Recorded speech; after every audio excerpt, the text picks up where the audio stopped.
నమస్తే, welcome to INP news. ముందుగా headlines.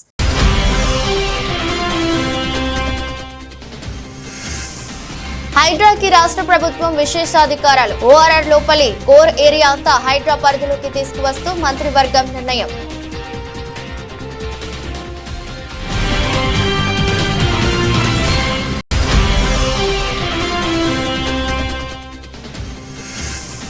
Tirumala laddu వ్యవహారంపై మాజీ సీఎం జగన్ స్పందన. నెయ్యిలో జంతువుల కొవ్వు అనేది కట్టుకదని ఖండించిన వైసీపీ అధినేత.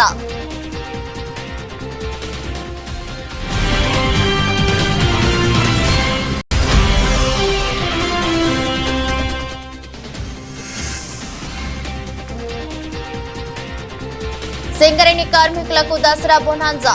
చరిత్రలో ఎన్నడూ లేని విధంగా కాంట్రాక్ట్ ఉద్యోగులకు సైతం బోనస్ ప్రకటించిన ప్రభుత్వం.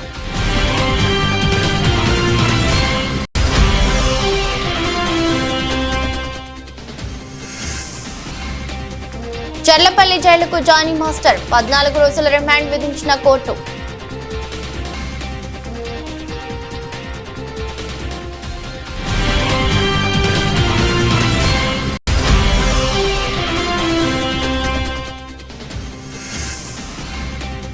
చెన్నై టెస్ట్ సెంచరీలతో కదం తొక్కిన పంత్ గిల్. బంగ్లాదేశ్ ముందు భారీ లక్ష్యం.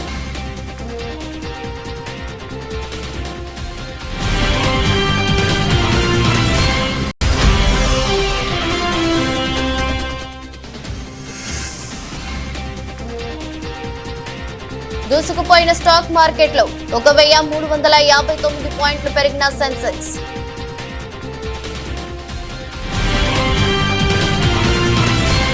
స్వాతంత్ర సమరయోధుడు, తెలంగాణ ఉద్యమకారుడు స్వర్గీయ కొండ లక్ష్మణ్ బాపూజీ గారి వర్ధంతి సందర్భంగా ముఖ్యమంత్రి రేవంత్ రెడ్డి ఆ మహానీయుడిని నివాళులర్పించారు. జూబ్లీహిల్స్ నివాసంలో బాపూజీ చిత్రపటానికి పుష్పాంజలి ఘటించారు. బడుగు బలహీన వర్గాల సంక్షేమానికి బాపూజీ తప్పించారని, వారి స్ఫూర్తిని ప్రజా ప్రభుత్వం కొనసాగిస్తుందని అన్నారు. Hyderabad disaster response asset monitoring and protection agency హైడ్రాకి రాష్ట్ర ప్రభుత్వం విశేషాధికారాలు కల్పించింది. ఇందుకు సంబంధించి 1-2 రోజుల్లో ఆర్డినెన్స్ జారీ చేయాలని తీర్మానించింది. ఔటర్ రింగ్ రోడ్డు లోపల ఉన్న కోర్ ఏరియా మొత్తాన్ని హైడ్రా పరిధిలోకి తెచ్చింది. ఈ ఏరియాలోని 27 మున్సిపాలిటీలు, 51 గ్రామ పంచాయతీలపై వివిధ శాఖల విభాగాలకు ఉన్న అధికారాలు, హక్కులు, స్వేచ్ఛను హైడ్రాకు కల్పిస్తూ రాష్ట్ర కేబినెట్ నిర్ణయం తీసుకుంది. ముఖ్యమంత్రి రేవంత్ రెడ్డి అధ్యక్షతన సచివాలయంలో రాష్ట్ర మంత్రి మండలి సమావేశం జరిగింది. ఈ సమావేశంలో హైడ్రాకు అధికారాలు కల్పించడంతో పాటు అదనంగా అధికారులు, సిబ్బందిని డిప్యూటేషన్ పై ఇవ్వాలని మంత్రివర్గం నిర్ణయించింది.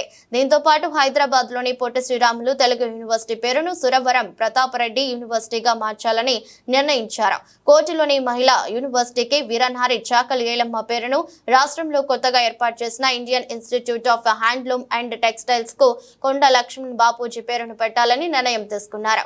వీటితో పాటు రాష్ట్రంలో కొత్తగా అనుమతి పొందిన 8 మెడికల్ కాలేజీలకు 3000 పైచిలకు బోధనేతర పోస్టులను మంజూరు చేయాలని, ఎస్ఎల్బీసీ టెనెల్ నిర్మాణ అంచనా వ్యయాన్ని 4637 కోట్లకు పెంచాలని, సన్న వడ్లకు 500 బోనస్ ను ఈ ఖరీఫ్ సీజన్ నుంచి ఇవ్వాలని, తెల్ల రేషన్ కార్డులను అక్టోబర్ నుంచి జారీ చేయాలని నిర్ణయించారు. కేబినెట్ భేటీలో తీసుకున్న నిర్ణయాలను మంత్రులు పొంగులేటి శ్రీనివాసరెడ్డి, ఉత్తమ్ కుమార్ రెడ్డి, కోమటిరెడ్డి వెంకటరెడ్డి మీడియాకు వివరించారు. హైడ్రా సబ్జెక్ట్ వచ్చి హైడ్రాకి ఒక చట్టబద్ధతని ఈ కేబినెట్ లో కల్పించడం జరిగింది.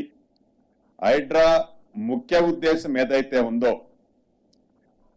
ఔటర్ రింగ్ రోడ్డుకి ఇన్నర్ లో ఉన్న కోర్ హైదరాబాద్ కి ఈ హైడ్రా అనేది చెరువులు, కుంటలు, ఏవైతే రిజర్వాయర్స్ ఉన్నాయో రిజర్వాయర్లు, నాలాలు, వీటన్నిటికీ ఎఫ్టీఎల్ బఫర్ జోన్ లో ఏవైతే స్ట్రక్చర్స్ ఉన్నాయో, ఏవైతే గతంలో మున్సిపాలిటీలు, కార్పొరేషన్లు, వివిధ శాఖలకు సంబంధించిన అంశాలన్నిటిలో ఈ హైడ్రా పూర్తిగా వాటికి ఎన్నైతే హక్కులు ఉన్నాయో ఈ హైడ్రాకి ఈనాడు కేబినెట్ లో వాటన్నిటికీ సంబంధించిన అంశాలని హైడ్రాని ఇన్కార్పొరేట్ చేయటం జరిగింది. దీంట్లో ప్రధానంగా ఈ కోర్ అర్బన్ రీజన్ ఏదైతే ఉందో ఓఆర్ఆర్ కి ఇన్నర్ సైడ్ ఉన్న దాంట్లో 27 అర్బన్ లోకల్ బాడీస్ ఉన్నాయి, అదే రకంగా రీసెంట్ గా 51 గ్రామ పంచాయతీలను కూడా ఈ ఓఆర్ఆర్ కి ఇన్నర్ సైడ్ ఉన్న వాటిలలో 51 గ్రామ పంచాయతీలను కూడా ఈ కోర్ అర్బన్ దాంట్లో ఇన్కార్పొరేట్ చేశాం. వీటన్నిటికీ ఈ హైడ్రా అన్ని శాఖల్లో ఏ శాఖలకి ఎన్ని పూర్తి స్వేచ్ఛలు ఉన్నాయో ఈ హైడ్రాకు కూడా అదే రకమైన స్వేచ్ఛ ఉండే విధంగా నియమ నిబంధనల్ని సడలించడం జరిగింది. సింగరేణి కార్మికులకు తెలంగాణ ప్రభుత్వం బోనస్ ను ప్రకటించింది. కార్మికులకు 796 కోట్ల బోనస్ ను ఇస్తున్నట్లు తెలిపింది. ఈ మేరకు ఉప ముఖ్యమంత్రి మల్లు భట్టి విక్రమార్క ప్రకటన చేశారు. సింగరేణి కార్మికులకు సంతోషంగా బోనస్ ను ఇస్తున్నట్లు చెప్పారు. సగటున ఒక్కో కార్మికుడికి 1,90,000 రూపాయల బోనస్ ఇస్తున్నట్లు తెలిపారు. గత ఏడాది కంటే ఈసారి ఒక్కో కార్మికుడికి 20,000 అదనంగా ఇస్తున్నామన్నారు. సింగరేణిలో 25,000 మంది కాంట్రాక్టు కార్మికులు ఉన్నారని వెల్లడించారు. కాంట్రాక్టు ఉద్యోగులకు ఒక్కొరికి 5,000 చొప్పున ఇవ్వాలని నిర్ణయించామన్నారు.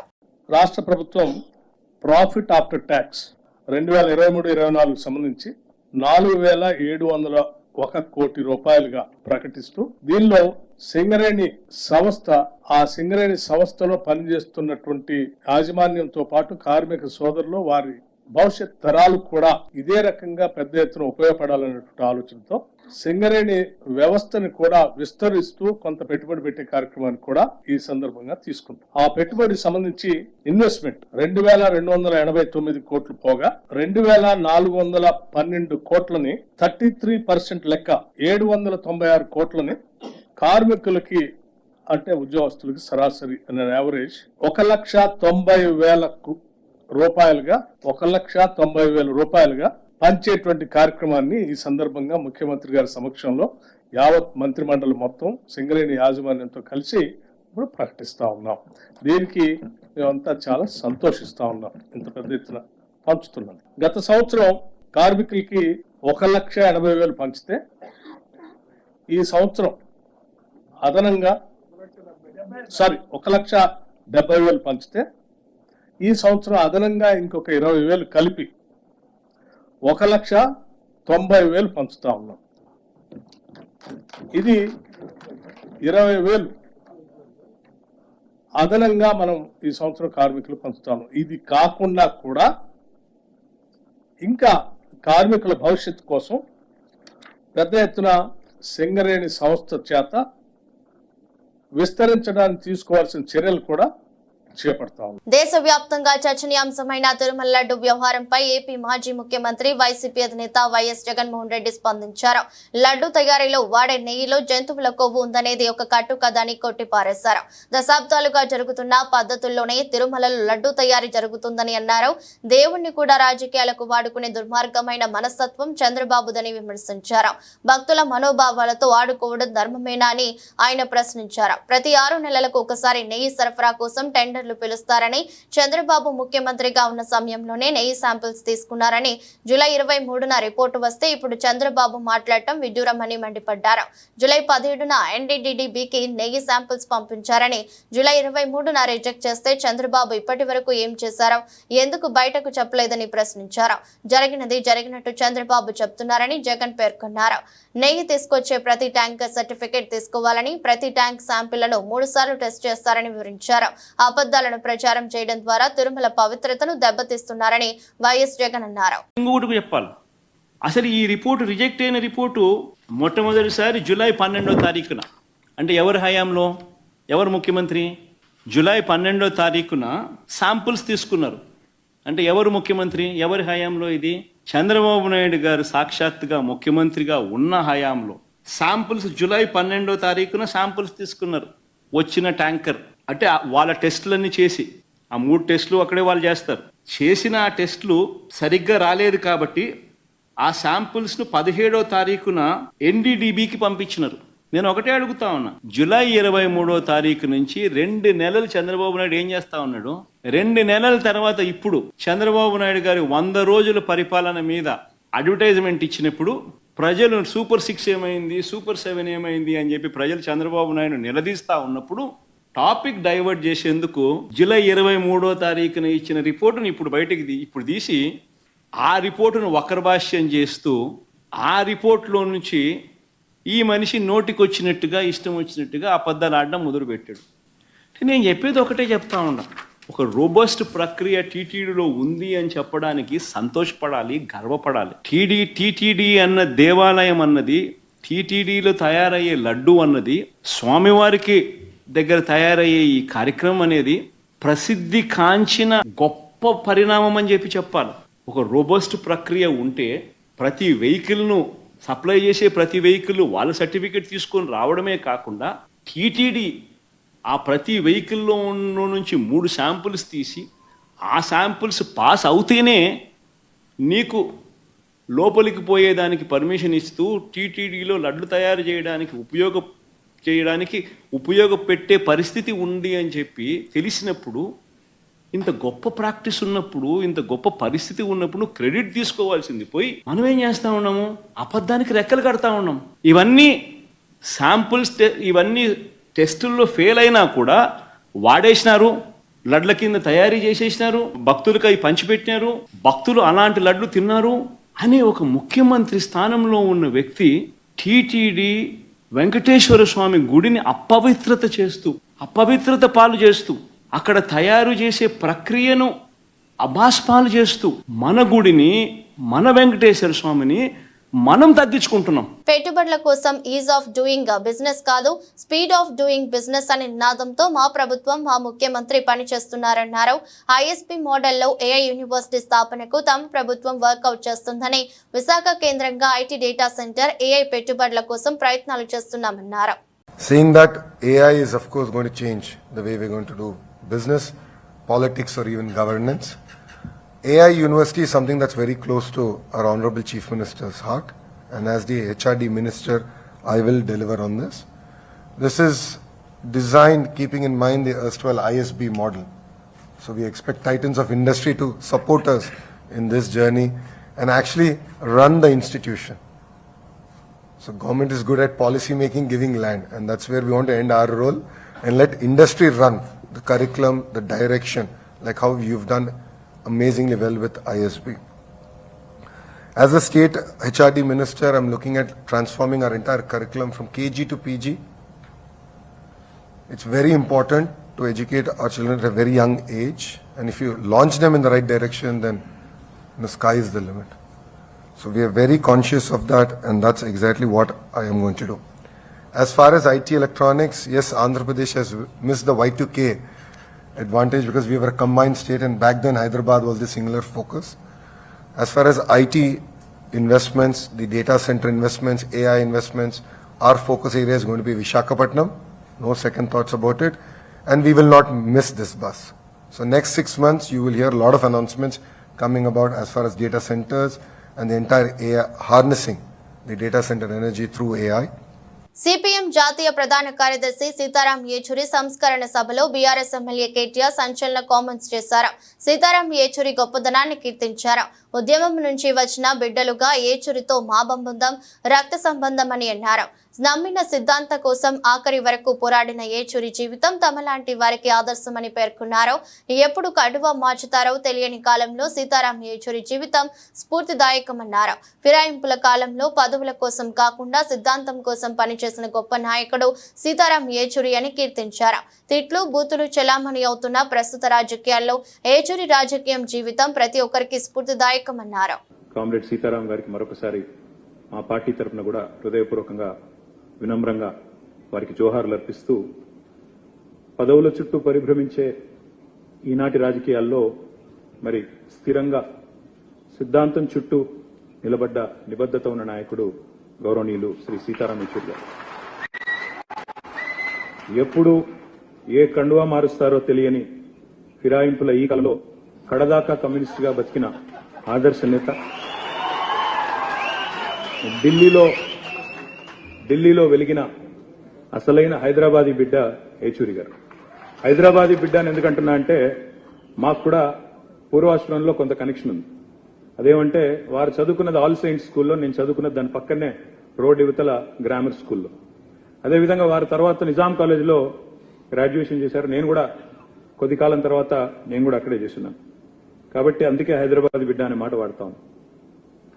ఓట్ల రాజకీయం వేరు, ప్రజల రాజకీయం వేరు, మేము ఓట్ల రాజకీయంలో వెనుకబడ్డా ప్రజల కోసం జరిగే పోరాటంలో మాత్రం ముందున్నాం, ప్రజల మనసులో ఉన్నామని ఆయన ఒకసారి చెప్పిన మాట నాకు బాగా గుర్తున్న మాట.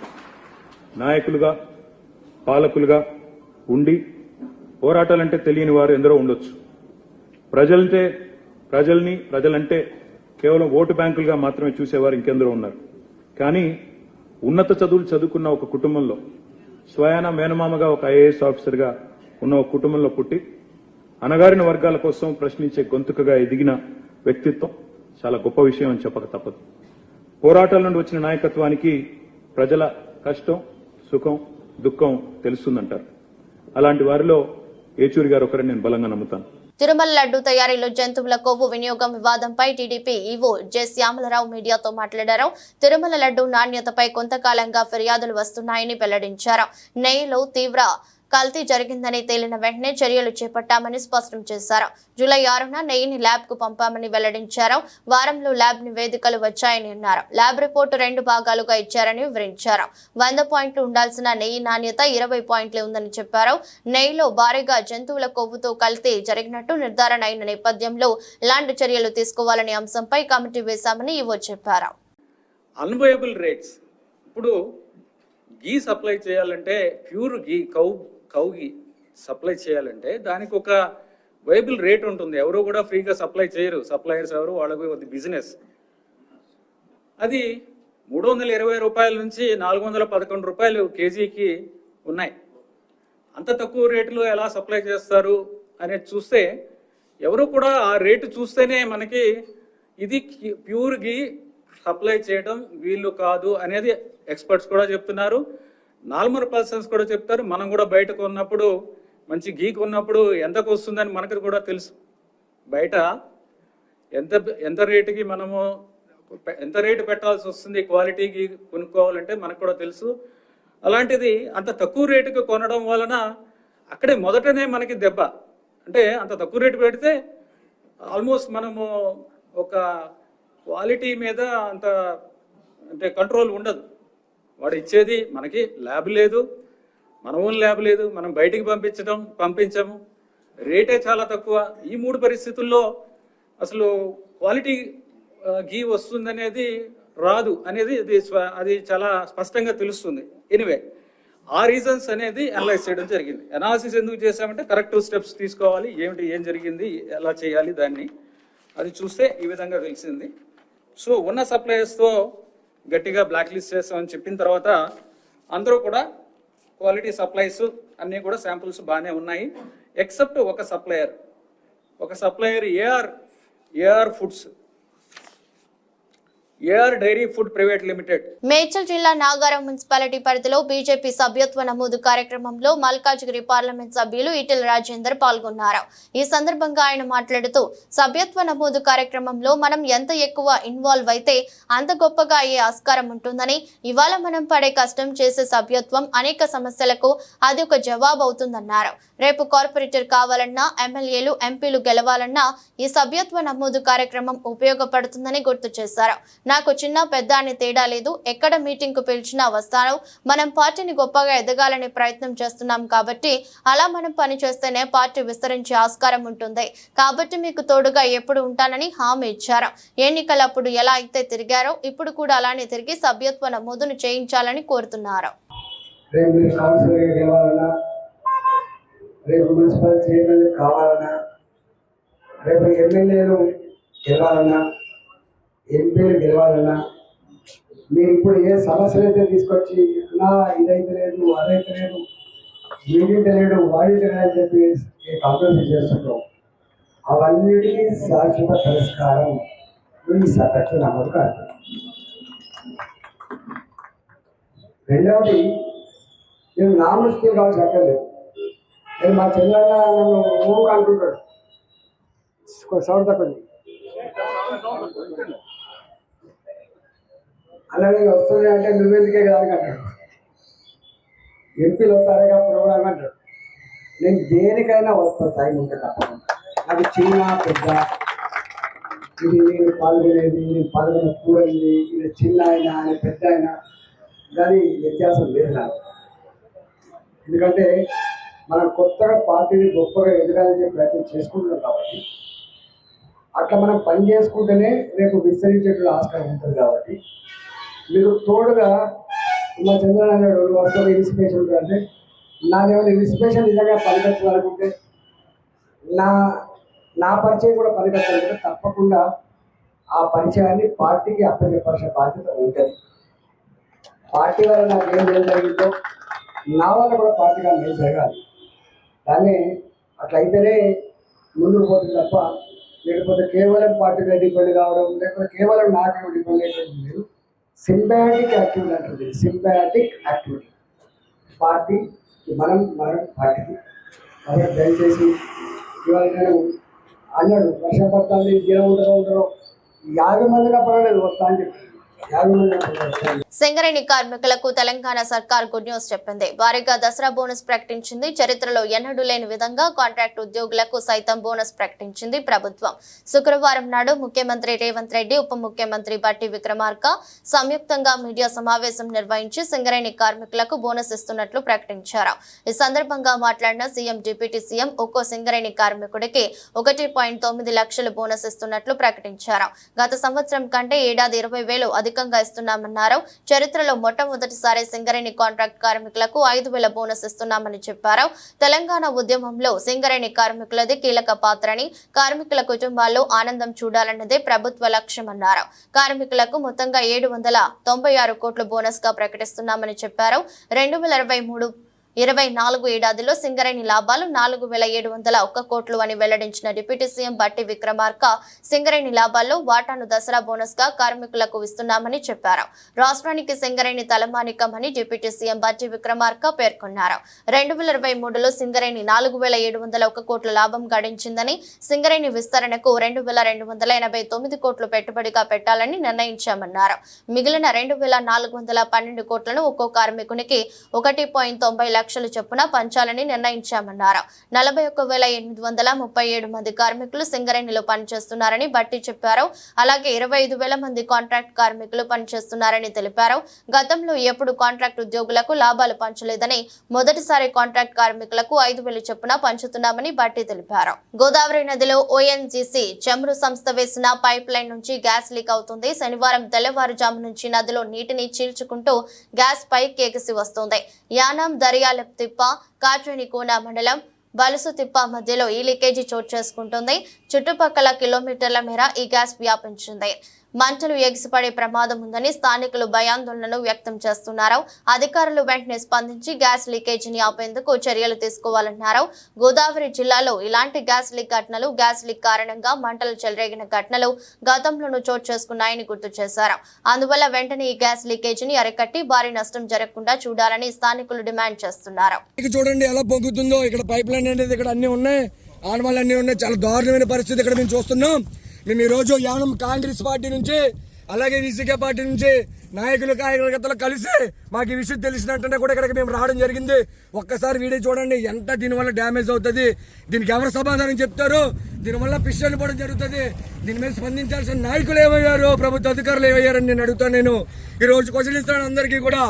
మల్లాడి కృష్ణారావు గారు అలాగే ఉన్న లోకల్ ఎమ్మెల్యే గారు మీరు ఏం చేస్తున్నారు, ఇలాంటివన్నీ కూడా మీరు తెలుసుకుని దీని మీద స్పందించాలి. రేపొద్దున జరగరాని కూడా ఏదైనా అనర్థం జరిగితే దీనివల్ల ఎవరు సమాధానం చెప్తారు. ఇది భయంకరమైన స్మెల్ రావడం జరుగుతుంది.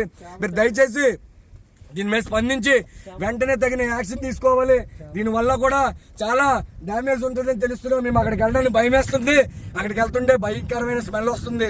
దయచేసి మీరు అందరూ కూడా దీని మీద స్పందించి. మహిళా డాన్సర్ పై లైంగిక దాడికి పాల్పడినట్టు ఆరోపణలు ఎదుర్కొంటున్న సినీ కొరియోగ్రాఫర్ జానీ మాస్టర్ కు రాజేంద్ర నగర్ కోర్టు 14 రోజుల పాటు రిమాండ్ విధించింది. దీంతో పోలీసులు ఆయనను చెర్లపల్లి జైలుకు తరలించారు. బాధితురాలి ఫిర్యాదు మేరకు ఈ నెల 19న గోవాలో జానీ మాస్టర్ ను అరెస్ట్ చేసిన పోలీసులు శుక్రవారం ఆయనను ఉప్పర్పల్లిలోని రాజేంద్ర నగర్ కోర్టులో హాజరుపరిచారు. అంతకుముందు ఆయనకు గోల్కొండ ఏరియా హాస్పిటల్లో వైద్య పరీక్షలు జరిపించారు. కాగా ఈ కేసు రిమాండ్ రిపోర్టులో పోలీసులు పలు అంశాలను పొందుపరిచారు. నిందితుడు గత 4 ఏళ్ల నుండి బాధితురాలపై లైంగిక దాడులకు పాల్పడుతున్నాడని, 2020లో తొలిసారి ముంబైలో లైంగిక దాడికి పాల్పడినప్పుడు బాధితురాలి వయస్సు 16 సంవత్సరాలేనని ఆ రిపోర్టులో పేర్కొన్నారు. జానీ మాస్టర్ భార్య కూడా బాధితురాలిని బెదిరించిందని, ఈ కేసులో జానీ మాస్టర్ తన నేరాన్ని అంగీకరించాడని తెలిపారు.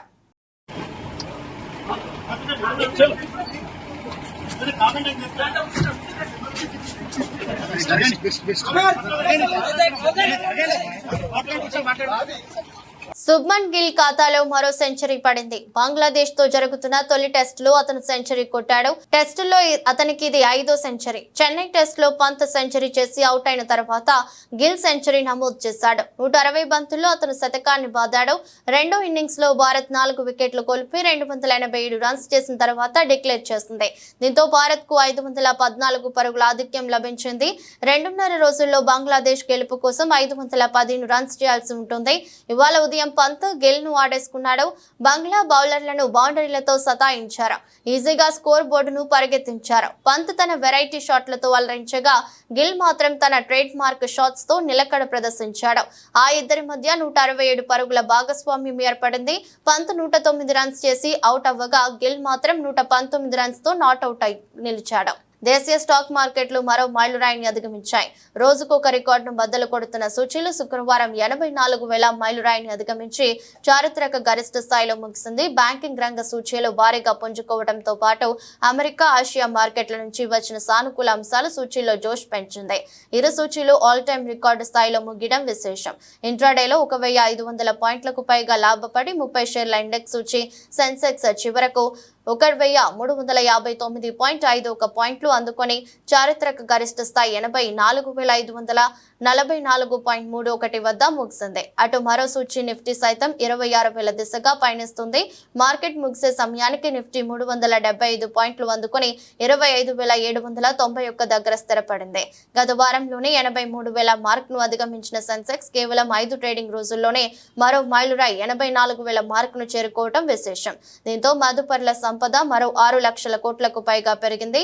పెట్టుబడిదారులు ఎగబడి కొనుగోలు జరపడంతో సూచీలతో పాటు మదుపర్ల సంపద కూడా అమాంతం పెరిగింది. ఈక్విటీల ర్యాలీలో బీఎస్ఈలో లైస్టిన కంపెనీల విలువ 6,24,468.11 కోట్లు పెరిగి 4,71,71,745.83 కోట్లు చేరుకుంది. వార్తలు ముగించే ముందు మరోసారి హెడ్లైన్స్.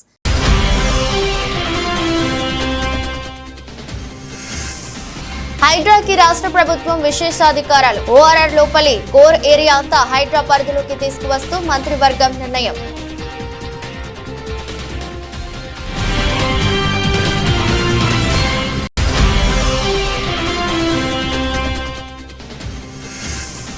తిరుమల లడ్డు వ్యవహారంపై మాజీ సీఎం జగన్ స్పందన. నెయ్యిలో జంతువుల కొవ్వు అనేది కట్టుకదని ఖండించిన వైసీపీ అధినేత.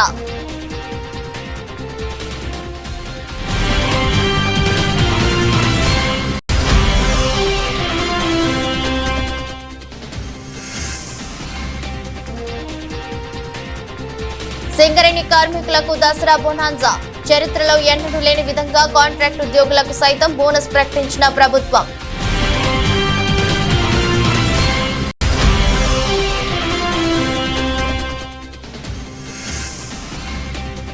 చర్లపల్లి జైలుకు జానీ మాస్టర్. 14 రోజుల రిమాండ్ విధించిన కోర్టు.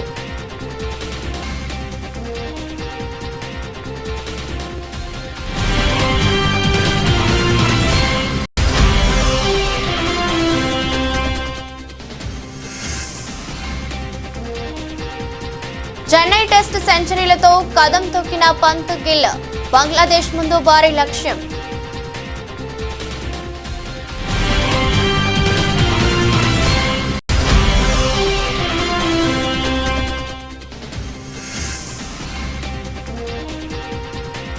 దూసుకుపోయిన స్టాక్ మార్కెట్లో 1,359 పాయింట్లు పెరిగిన సెన్సెక్స్.